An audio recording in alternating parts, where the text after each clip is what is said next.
बच्चों, क्या हालचाल? बढ़िया एकदम। तो वंस अगेन आपके लिए मोस्ट इंपॉर्टेंट लेक्चर लेकर आए हैं। बच्चों, आज का जो लेक्चर है हमारे लिए नहीं होने वाला है, क्योंकि आज के इस लेक्चर में हम न्यू चैप्टर की स्टार्ट करने वाले हैं। ओके, जो कि है मैं 10th स्टैंडर्ड का मैथ्स 1 का थर्ड चैप्टर, जिसका नाम है अरिथमेटिक प्रोग्रेशन। ठीक है, इसका बेसिक से स्टार्ट करते जाएंगे। हमारा लेक्चर नंबर 1 होने वाला है। इसके बाद में और लेक्चर बनते जाएंगे। इसका मैं प्लेलिस्ट बनाते जाऊंगा, तो प्लेलिस्ट में कंटिन्यूअस लेक्चर देखते जाओ, जिससे पूरा कंसेप्ट कैसा होगा क्लियर हो जाएगा। ओके, यस, मेरा नाम है मनीष सैनी और ये आपका और हमारा ब्यूटीफुल चैनल एमएस ट्यूटोरियल। तो बुक और पेन लेके बैठ जाओ और हमारे साथ प्रैक्टिस करते रहिए। चलिए स्टार्ट करते हैं। तो बात करते हैं अरिथमेटिक प्रोग्रेशन।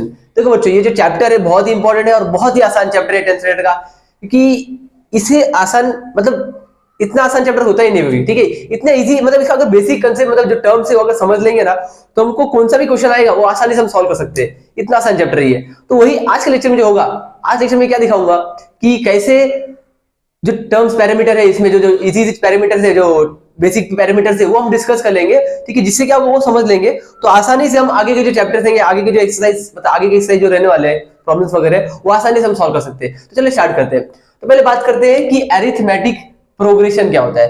अरिथमेटिक प्रोग्रेशन, देखो ये समझने से पहले ना हमें एक चीज समझना पड़ेगा, जिसका नाम है सीक्वेंस। क्या? सीक्वेंस। बेसिकली सीक्वेंस क्या होता है? Okay, sequence. ठीक है, सीक्वेंस क्या होता है? देखो बच्चों, अभी सीक्वेंस क्या होता है कि जैसे फॉर एग्जांपल अभी सपोज कि मेरे क्लास है। ठीक है, मैंने क्लास में बच्चों को बोल दिया कि एक लाइन में खड़े हो जाओ। ठीक है, मतलब वो क्या हो गया? सीक्वेंस हो गया ना। मतलब क्या है कि सीक्वेंस क्या होता है कि एक अरेंजमेंट होता है प्रॉपर, एक ऑर्डर के तरीके, मतलब एक प्रॉपर ऑर्डर के हिसाब से एक अरेंजमेंट होता है, उसे कहते हैं हम सीक्वेंस। जैसे फॉर एग्जांपल अगर हम स्कूल में जाते हैं, ठीक है, तो स्कूल में देखो बच्चे लोगों को बोलते हैं ना हाइट वाइज आप खड़े हो जाओ। मतलब वो क्या, हाइट के बेस पर सीक्वेंस में खड़े हो जाओ। मतलब पहले छोटा, फिर उससे बड़ा, फिर उससे बड़ा, फिर सबसे बड़ा। मतलब क्या है कि हाइट के बेस पे उन्होंने सीक्वेंस एक अरेंजमेंट कर दिया। नहीं तो फिर रोल नंबर वाइज के हिसाब से हम अरेंजमेंट करते हैं। यानी क्या है कि किसी पर्टिकुलर चीज के हिसाब से हम क्या करते हैं कि एक चीज को क्या करते हैं, लाइन से अरेंज करते हैं। ठीक है, उसे कहते हैं हम सीक्वेंस। क्या कहते हैं? सीक्वेंस। तो इसका प्रॉपर डेफिनेशन दे सकते हैं कि क्या बोल सकते हैं इसको, क्या लिख सकते हैं? सीक्वेंस क्या है? सीक्वेंस क्या बोल सकते हैं? A set of number arrange in a definite order. क्या बोलते हैं? A set of number arrange in a definite order. ठीक है, मतलब कुछ भी नंबर हो गया किसी के बेस पे भी, उसके प्रॉपर तरीके से, प्रॉपर ऑर्डर के हिसाब से जब हम लाइन से अरेंज करते हैं तो उसे कहते हैं हम सीक्वेंस। क्या कहते हैं? सीक्वेंस। जैसे फॉर एग्जांपल मैं अगर बात किया, अभी देखो बच्चों, हमने पढ़ा है नेचुरल नंबर क्या होता है, होल नंबर क्या होता है, रियल नंबर्स क्या होते हैं, इवन प्राइम मतलब इवन नंबर्स क्या होते हैं, ऑड नंबर्स क्या होते हैं। तो ये सभी क्या हो गया? नंबर्स हो गए। अगर मैंने ऐसा बोला कि a set of natural number, अगर मुझे एक सीक्वेंस बनाना है किसका? A set of natural number का एक सीक्वेंस बना। Suppose a set of natural number, correct. अगर मैंने ये बोला कि a set of natural number, तो मैं क्या करूंगा? एक नंबर लिख दूंगा। कहां से? नेचुरल नंबर कहां स्टार्ट होता है? नेचुरल नंबर कहां स्टार्ट होता है? Begin with 1। क्या कहते हैं? 1 2 3 4 5 6 7 टोटल इन्फिनिटी तक। यानी 1 से लेके इन्फिनिटी तक ये जितने भी नंबर्स होते हैं ना, इसे कहते हैं हम नेचुरल नंबर। क्या कहते हैं? Natural number. तो अगर ये लिख दिया ऐसा 1 2 3 4 5 6 7 डैश पूरा इन्फिनिटी तक। क्या? इन्फिनिटी तक। तो ये हमारा क्या होता है? Natural number, a set of natural number. तो इस तरीके से बहुत सारे हम सीक्वेंस बना सकते हैं। A set of even number, मतलब इवन नंबर कहां स्टार्ट होगा? 2 4 6 8 10 12। A set of odd number 1 3 5 7 9।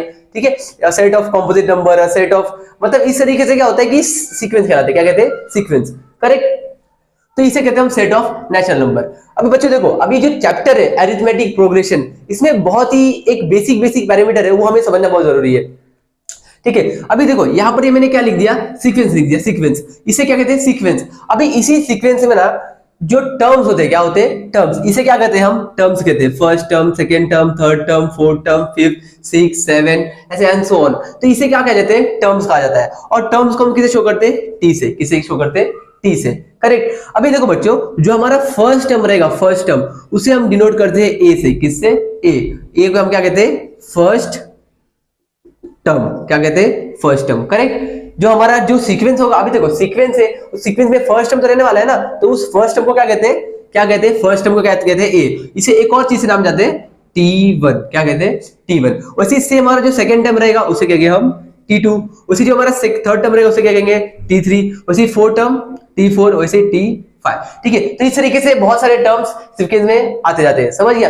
तो इसी तरीके से हमारा फर्स्ट टर्म ए होता है, उसे T1 कहते हैं, T2, T3, T4, T5, ऐसे ऐसे ना एक सीक्वेंस का लास्ट टर्म भी होता है, पता है ना। अगर सीक्वेंस है तो सीक्वेंस खत्म तो होगा कहीं तो कहीं, तो उससे हम कहते हैं जो लास्ट टर्म होता है उसे कहते हैं हम Tn। क्या कहते हैं? Tn। Tn हमारा क्या होता है? लास्ट टर्म, समझ गया। मतलब कोई सीक्वेंस रहेगा, उस सीक्वेंस का अगर कोई लास्ट नंबर रहेगा उसे क्या कहेगा? हम Tn कहेंगे। तो इस तरीके से ये क्या होता है? हमारा सीक्वेंस होता है। ठीक है, तो सीक्वेंस इसे कहते हैं। अभी एक और चीज समझना जरूरी है कि व्हाट इज कॉमन डिफरेंस। अभी एक और चीज है हमारा common difference. Correct, common difference क्या होता है? अभी कॉमन डिफरेंस क्या होता है? देखो, कॉमन डिफरेंस को हम शो करते हैं डी से। किससे? डी से। डिफरेंस क्या होता है? फर्क। ठीक है, मतलब क्या है कि टर्म्स के बीच में, मतलब दो कॉन्जिक्यूटिव टर्म्स के बीच में जो डिफरेंस होता है उसी को कहते हैं हम कॉमन डिफरेंस। ठीक है, मतलब दो जो टर्म्स रहेगा, जैसे अगर ये T1 है, T2 है, T3, T4, T5, T6, T7, तो अगर कोई भी दो टर्म लेंगे हम उसका माइनस करेंगे ना, तो उसी को कहते हैं हम कॉमन डिफरेंस, डी। समझ गया? जैसे फॉर एग्जांपल अभी हमारा फर्स्ट टर्म, ये सेकंड टर्म है, थर्ड टर्म है, तो सपोज मैंने थर्ड टर्म और सेकंड टर्म का जो डिफरेंस है वो निकालना है, तो मैं क्या फॉर्मूला लगाऊंगा? T3 माइनस T2, मतलब जो आगे का टर्म होगा उसको पीछे वाले टर्म से माइनस करना, मतलब जो पीछे टर्म रहेगा, जो आगे का टर्म रहेगा उसको T3 से माइनस कर देगा। समझ गया? तो ये था हमारा कॉमन डिफरेंस। जैसे अगर मैं एक और लेता हूं, ये T4 और T5, ठीक है, जिसका डिफरेंस निकालूंगा तो क्या लिखूंगा मैं? T5 minus T2। समझ गया? तो इसे कहते हैं हम कॉमन डिफरेंस। ठीक है, तो आई होप ये जो दो टर्म्स है, मैंने टर्म्स क्या होता है और कॉमन डिफरेंस क्या होता है ये समझ गया रहेगा। ओके, इसी तरीके से अगर ये समझ में आएगा तो हम आसानी से अरिथमेटिक प्रोग्रेशन में जितने भी क्वेश्चन है वो आसानी से सॉल्व कर लेंगे। तो इससे हमें अगर सीक्वेंस समझ गया तो आसानी से क्या समझेगा? अरिथमेटिक प्रोग्रेशन, कि अरिथमेटिक प्रोग्रेशन क्या होता है। अभी सीक्वेंस समझा क्या होता है। ओके, तो अभी देखते हैं हम अरिथमेटिक प्रोग्रेशन क्या होता है। अरिथमेटिक प्रोग्रेशन, देखो बच्चों, अरिथमेटिक प्रोग्रेशन भी वही सेम टू सेम होता है कि ये भी क्या होता है? सीक्वेंस होता है, लेकिन सीक्वेंस में जितने भी टर्म्स होते हैं, टर्म्स में जो डिफरेंस होता है ना, वो हमेशा सेम आने वाला है। क्या आएगा? सेम। तो उसे कहते हैं हम arithmetic progression. Okay, arithmetic progression Heidi डाल दिया। ठीक है, बुक और पेन लेके बैठ जाओ और प्रैक्टिस करते रहो। जो नोट्स बना रहे हैं, ठीक है, जो तुम लोग नोट्स बना रहे हो उसमें साइड में से लिख जाओ कि एक्चुअली होता क्या है, कि नोट्स बाद में काम आने वाला है। तो अरिथमेटिक प्रोग्रेशन क्या है? देखो, अभी सपोज कि अगर मैं कुछ सीक्वेंस लिखा, कुछ सीक्वेंस लिखता हूं मैं, सपोज मैं लिखता हूं कि a set of even number, suppose मैंने ये लिख दिया। ओके, तो इवन नंबर कहां स्टार्ट होगा? 2 से 4, 6, 8, 10, ठीक है, 12, 14, ऐसा और so on। समझ गया? ठीक है, तो सपोज लास्ट लिखा 20 तक, लीजिए, कहां से लिख दिया? 20 तक। ओके, तो फिर देखो बच्चों, अगर मुझे इसमें पता करना है कि ये अरिथमेटिक प्रोग्रेशन है कि नहीं, तो कैसे पता करेंगे? तो बेसिकली अरिथमेटिक प्रोग्रेशन क्या है, इसको हम डिफाइन कर सकते हैं कि क्या बोल सकते हैं इसको, कि अ कॉमन, मतलब क्या है? देखो कि दो टर्म जो है, ठीक है, there is a common difference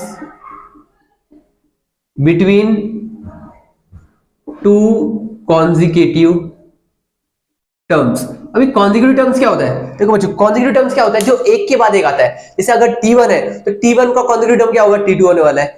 T2 है, T2 का कॉन्जिक्यूटिव टर्म क्या होगा? T3 और T1 दोनों होने वाला है, क्योंकि T2 और T1 मतलब आसपास, मतलब आजू बाजू में जो टर्म्स होते हैं उसको हम कहते हैं कॉन्जिक्यूटिव टर्म। जैसे अगर बात करूं T5, तो T5 का कॉन्जिक्यूटिव टर्म क्या होने वाला है? एक तो T4 और एक तो T6। समझ गया? तो इसे कहते हैं हम कॉन्जिक्यूटिव टर्म। तो कॉन्जिक्यूटिव टर्म्स के बीच में जो डिफरेंस है वो अगर हर सीक्वेंस में सेम आएगा तो उसे कहते हैं हम अरिथमेटिक प्रोग्रेशन। ओके, उसे कहते हैं हम अरिथमेटिक प्रोग्रेशन। तो सपोज अगर इसका निकालते हैं, अभी सपोज कि ये मैंने सीक्वेंस दिया, अब इसमें T1, T2, T3, T4, T5, T6, T7, ठीक है, इसी तरीके से लास्ट टर्म भी दिया गया है। तो यहाँ पे देखो, जो T1 है वो हमें दिया गया है 2, T2 कितना दिया है? 4, T3 कितना है? 6, T4 8, ठीक है, इसी तरीके से T5 जो है वो हमारा 10 है, T6 12 है, T7 14 है। उसी तरीके से लास्ट टर्म देखो, लास्ट को क्या शो करते हैं हम? Tn। तो Tn अपना क्या है? 20। तो अगर कॉमन डिफरेंस, अभी हम कॉमन डिफरेंस निकालते हैं, तो कॉमन डिफरेंस कैसे निकलेंगे? D क्या होता है? Common difference. अभी कोई भी दो टर्म का माइनस कर दो, सपोज T3 और T2 को मुझे माइनस करना है, T3 minus T2, T3 minus T2, तो T3 कितना है? 6 और T4, तो 6 माइनस 4 इज इक्वल टू 2 आया। करेक्ट, मतलब ये जो डिफरेंस कितना है? 2 आया। तो सपोज दूसरा कुछ लेते हैं, T2 और T1 का लेते हैं, ठीक है, तो इसका भी D निकालते हैं। T2 माइनस T1, तो T2 कितना है 4 और ये 2, तो कितना आया 2 आया। तो यहाँ पर भी हमें कॉमन डिफरेंस सेम ही दिखा, ठीक है 2। तो सपोज अगर T7 और T6 करते, ठीक है, D is equal to T7 minus T6, तो T7 14 है माइनस 12, तो कितना आया 2 आया। तो देखो बच्चों यहाँ पर देखा जाए तो कॉमन डिफरेंस कैसा आया है, सेम आया है। मतलब कॉमन डिफरेंस कैसा है, कांस्टेंट है। मतलब ऐसा सीक्वेंस जिसमें कॉमन डिफरेंस कैसा हो, कांस्टेंट हो हर एक कॉन्जिक्यूटिव टर्म में, तो उसे कहते हैं हम अरिथमेटिक प्रोग्रेशन। समझ गया, समझ गया अच्छे से कि अरिथमेटिक प्रोग्रेशन क्या होता है। कि पहले हमने देखा टर्म्स क्या होते हैं, टर्म्स के बाद हमने कॉमन डिफरेंस समझा। अब कॉमन डिफरेंस समझने के बाद हमने क्या देखा कि अरिथमेटिक प्रोग्रेशन क्या होता है, प्रोग्रेशन जिसमें क्या होता है कि दो टर्म्स के जो कॉन्जिक्यूटिव टर्म्स होते हैं उनमें जो कॉमन डिफरेंस हो हमेशा कांस्टेंट आना चाहिए, तो उस सीक्वेंस को हम कहते हैं अरिथमेटिक प्रोग्रेशन। ठीक है, तो ये था हमारा आज का लेक्चर, ठीक है, जिसमें हमने एक बेसिक कंसेप्ट समझा। तो अगले लेक्चर में हम क्या देखेंगे, इसका जो प्रैक्टिस सेट है वो डिस्कस करेंगे। प्रैक्टिस सेट में कैसे क्वेश्चन है उसको कैसे सॉल्व किया जाता है। ट्राई करते रहिए। All the very best.